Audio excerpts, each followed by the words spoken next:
El imperialismo del siglo XIX. En el siglo XIX, se modificó la forma de trabajo con la utilización de nuevas formas de energía. Esta revolución en la industria permitió producir mayor cantidad de ganancias, así que algunos países se desarrollaron más rápidamente que otros, por lo que la industrialización fue la clave que comenzó a distinguir a ciertos países como potencias económicas. Así fue como, en este siglo surgieron algunas potencias y otras que ya eran fuertes se consolidaron al extender sus dominios. El imperialismo fue un movimiento de conquista y dominación de los territorios de África, Asia y Oceanía por parte de los países más ricos, influenciados por el consumo, la explotación de recursos y la revolución industrial. Las causas que empujaron una nueva expansión fueron diversas. En cuanto al ámbito económico, se puede mencionar que las naciones industrializadas vieron en la conquista de nuevas tierras una forma de acceder a recursos naturales y materias primas que necesitaban, así como el establecimiento de nuevos mercados para vender sus productos.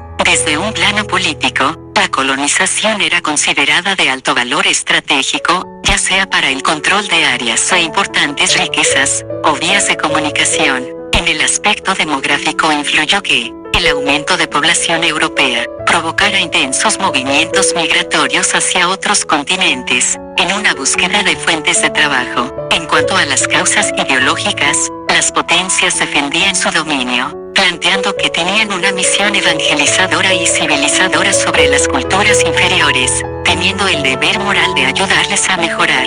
Los principales imperios coloniales fueron el británico y el francés, aunque otros países como Alemania, Bélgica, Portugal, Holanda, España, Italia y Rusia también se apoderaron de territorios. Estados Unidos y Japón impulsaron también su expansión imperial.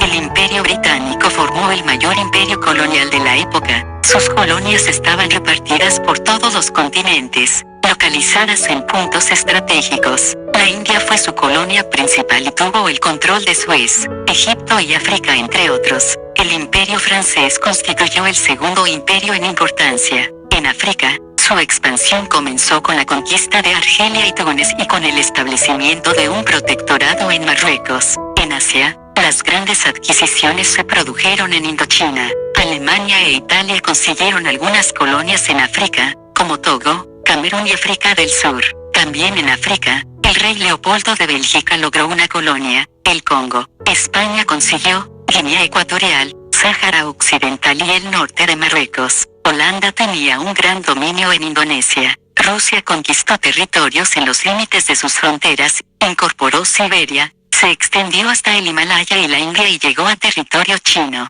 Los Estados Unidos ocuparon militarmente muy pocos territorios, pero controlaron económicamente a muchos. Japón colonizó diversos territorios asiáticos como Formosa, Corea y Manchuria. Las características de los imperios varió, adoptando diversas formas de dominio entre las que se pueden mencionar. La colonia estaba sometida a la soberanía de la potencia colonizadora y eran administradas por ella. El protectorado se utilizó donde ya existía una administración organizada, a la que se colocaba bajo la tutela del gobierno colonial, y las concesiones, en donde la potencia protectora controlaba la política exterior y las riquezas, mientras que las autoridades nativas controlaban la política interna. El imperialismo tuvo numerosas consecuencias. Una de las más evidentes para los pueblos colonizados fue que se generó una diferenciación social entre indígenas y los europeos. Se disparó la pobreza, iniciándose el empobrecimiento, debido a que hubo una disminución de la mortalidad,